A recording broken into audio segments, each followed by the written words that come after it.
दोस्तों, आपके दिमाग में भी कभी ना कभी ये जरूर आया होगा कि दुबई जैसा शहर जो आज से बस कुछ ही सालों पहले चारों तरफ रेत से भरा हुआ था, देखते ही देखते उसका नक्शा कैसे बदल गया। कैसे ये शहर इतना अमीर हो गया कि यहाँ की आलीशान लाइफस्टाइल देखकर लोग यहाँ खींचे चले जाते हैं।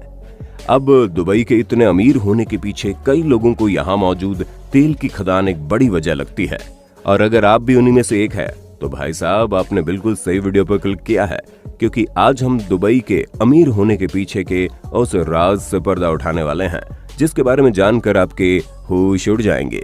बस वीडियो के अंत तक बने रहना। दोस्तों, आज से करीब 55 साल पहले दुबई में सिर्फ और सिर्फ रेत दिखाई देती थी। यहाँ ना तो खेतीबाड़ी होती थी, न ही यहाँ पर रहने वाले लोगों के पास अपने खुद का पीने का पानी था। पर इन सारी मुसीबतों के बावजूद आज दुबई दुनिया के सबसे विकसित शहरों में से एक है। भले ही यहाँ का क्राइम रेट ना के बराबर हो, पर फिर भी यहाँ पर पुलिस क्रिमिनल्स को पकड़ने के लिए फरारी और आउडी जैसी महंगी महंगी गाड़ियों में चलती है। और हाँ, हम दुबई में बनने वाले दुनिया के सबसे पहले 7 स्टार होटल बुर्ज अल अरब को कैसे भूल सकते हैं, वो भी तो यहीं पर है।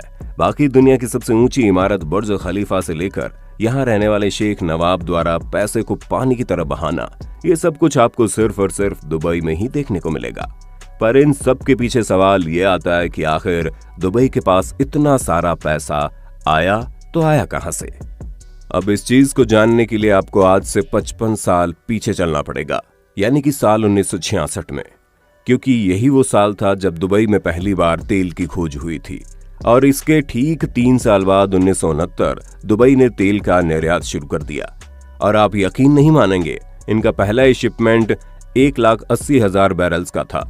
साल 1971 में दुबई यूनाइटेड अरब अमीरात यानी यूएई का हिस्सा बना।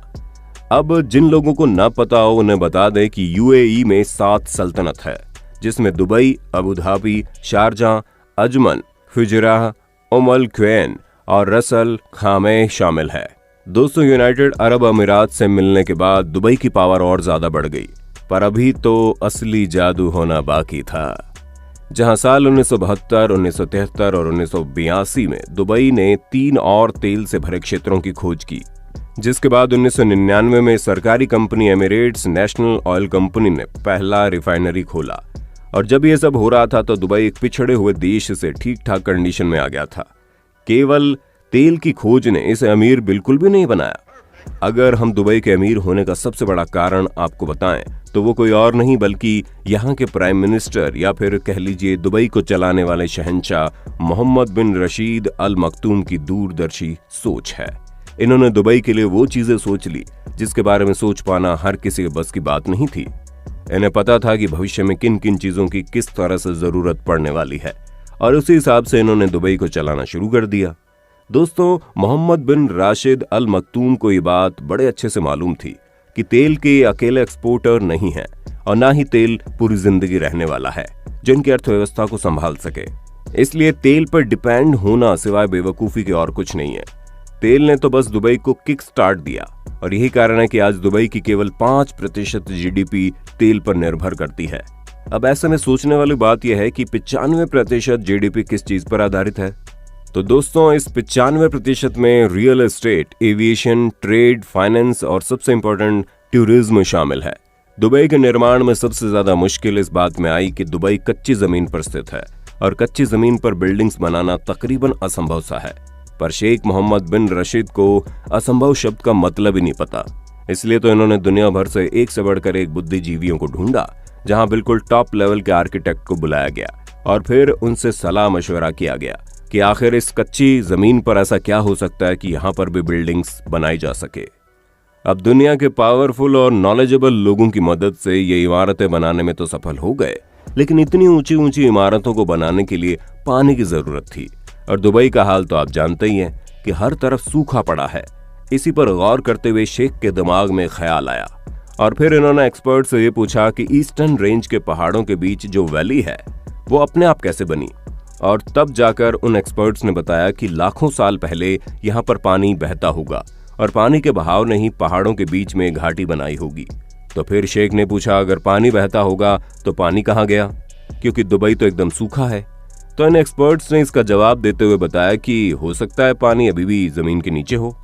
अब इतना सुनते ही शेख ने पूछा, क्या हम उसे निकाल सकते हैं? हाँ, आइडिया अच्छा है और हम कोशिश कर सकते हैं, क्या पता मिल जाए।